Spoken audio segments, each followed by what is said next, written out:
የእናት ዱዓ መቼም ቢሆን ኤክስፓየር ዴት የለውም። ብትሞትብህ እንኳ ከዛሬ ስንት ዓመት በፊት ያደረገችልህ ዱዓ በረከት ሆኖ ቆመህ እንድትሄድ ያደርግሃል። ትንሽ አድርገህላት ብዙ የምትመርቅህ እናት ብቻ ናት። ጠቅላዩስ ቢሆኑ በእናቴ ምርቃት ነው እዚህ የደረስኩት ብለውን የለ። እናትህ ስትመርቅህ አትቆም፣ አትሳቅ፣ አትናቅ፣ አታላግጥ። ጎንበስ ብለህ ተናንሰህ ተንበርክከህ ተመስጠህ ተቀበል። መሬት ሳይደርስ አየር ላይ እፈስ። ምርቃትን ከሚወዱት አንዱ ነኝ።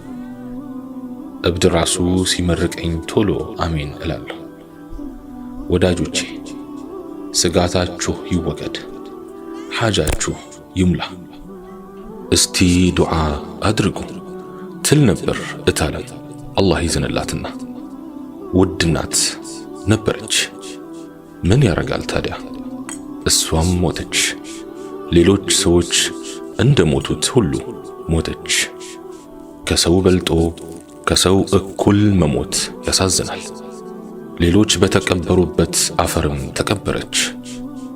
ከሰው ልዩ ተሆኖ በሰው አቀባበር መቀበር ቅር ይላል። አላህ መቃብሯን ብርሃን መቀመጫዋን ጀነት ያድርገው። ታለም አፌን ከፍቼ የማዳምጣት አስታዋሽ እናቴ ነበረች። ወንድ ይሁን ሴት ትልቅ ሰው አጠገብ መቀመጥ ትርፉ ብዙ ነው። በተለይ የአላህ ሰው ሲሆን ትልቅ ሰው ትልቅ የህይወት ካዝና ነው። ምድር ላይ ካሳለፈው ረጅም ህይወቱ ዱንያን ለመጋፈጥ ስንቅና ትጥቅ የሚሆንህን ብዙ ነገር ያካፍልሃል። ሞት ለሁሉ እኩል የሆነ ክስተት ነው። ጥሩ ነው ብሎ ዱንያ ላይ የተወውም ሆነ የሚተወው አንድም ሰው የለም። ሞት ምርጦች የተባሉትን ሁሉ ጨክኖ ወስዷል። ምርጡን መርጦ የሚተው ቢሆን ኖሮ ተወዳጃችን የአላህ መልእክተኛ ዓለይሂ ሰላቱ ወሰላም በቀሩልን ነበር። ምድር ላይ የደረሱብን መከራዎች ሁሉ ከእርሳቸው ሞት አንጻር ምንም ናቸው። በእርሳቸው ሞት በርግጥም ብዙ ተጎድተናል። አላህን የማያወሳ ነገሮችን የማያስተነትን ዝም ብሎ የሚኖር ፈዛዛ ሰው አትወድም እታለም። እዲያ የማይረባ ትለዋለች። የዱዓ ሰው ናት ይላታል የሰፈሩ ሰው ሁላ።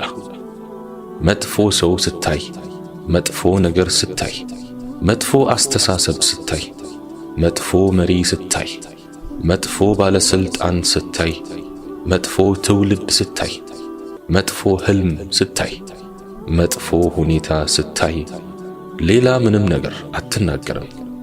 እስቲ ዱዓ አድርጉ ትላለች ተጨንቃ ተጠባ።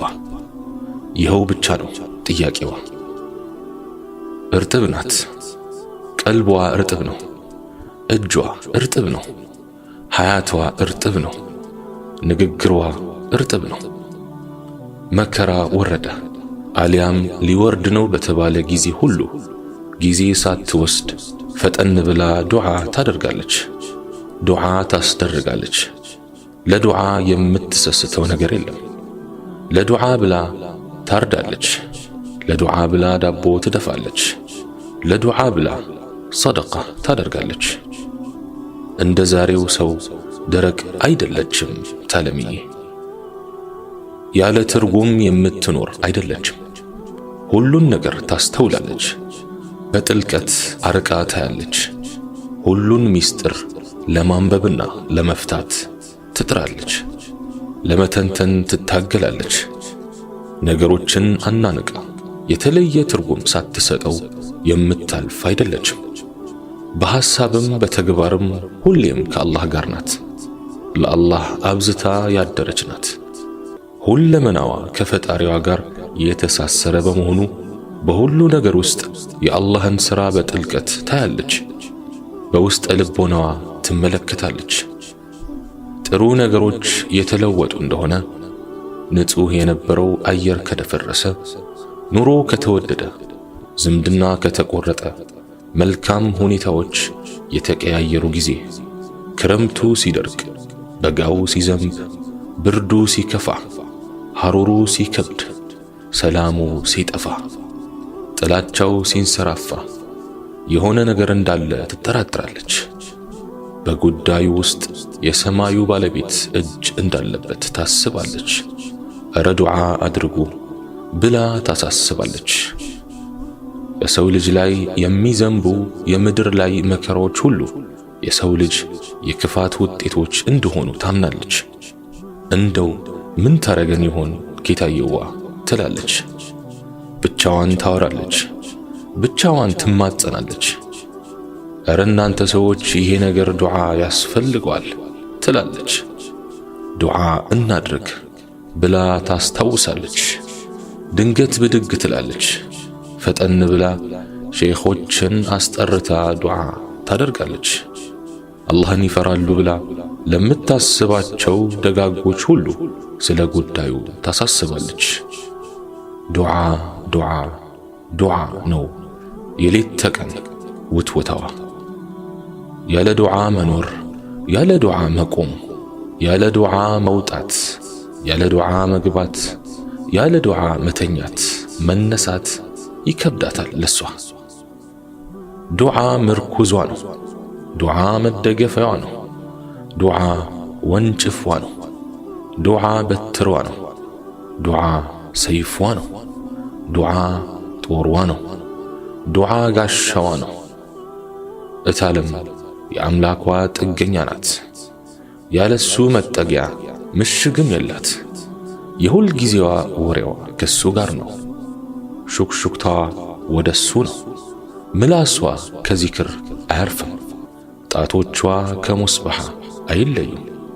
ዕድሜዋ ቢገፋም ሰኞና ሐሙስ ትጾማለች። የዱሃና የሌይል ሰላት ትሰግዳለች። የሆነ ልዩ ቀን ልዩ ጾም ካለ አስታውሱኝ ትላለች። እንዲሁ ዝም ብላ ነገሮችን ችላ የምትልና የምትዳፈር አይደለችም። ታለም ትፈራለች። አላህን በጣም ትፈራለች። ድንገት ሁኔታዎች ልውጥውጥ ሲሉ ትደነግጣለች። ከሁሉም ቀድማ ፊቷን ወደ አላህ ታዞራለች። ዚክር ታበዛለች፣ ትመጸውታለች፣ እስትግፋር ታዘወትራለች። ከዱዓ በላይ ምን አለ ብላ ትጠይቃለች። በእርግጥም ከዱዓ በላይ ምን አለ? የሰማይ ቤት ወሬ እያነፈነፈች የምትኖር ትመስላለች። ታለም የሆነ መጥፎ ነገር ሊከሰት እንደሆነ ከሰማች አሊያም ወሬ ያመጡላት እንደሆነ ያንን ክፉ ወሬ በዱዓ ልትቆጣጠረው ትፎክራለች። ቆይ ለሱም ዱዓ አለለት ትላለች። በዱዓ ትተማመናለች፣ በዱዓ ትዝታለች።